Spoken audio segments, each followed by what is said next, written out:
Hey everyone, this is Sarah, your appointment setter for today's video. Sasagot tayo ngayon sa isang Facebook netizen, shoutout to Ma'am Muhay Maulama.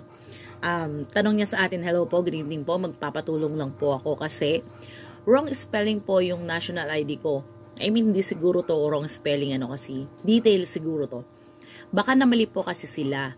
Anong 2022 po, ako nagpagawa. Wala pa naman akong asawa, pero ang nakalagay is married po ako. Siguro ang tanong niya, ano ang gagawin niya, shout out to Ma'am Muhayma.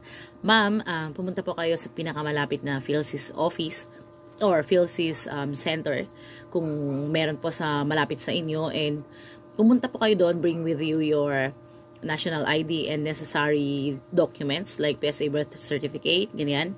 And i-concern po ninyo yung details po ninyo, and pakinggan po ninyo kung ano yung instruction nila, and sundin lang po natin, okay? Sana po makatulong ang video na to, and hope to see you on my next video. Bye!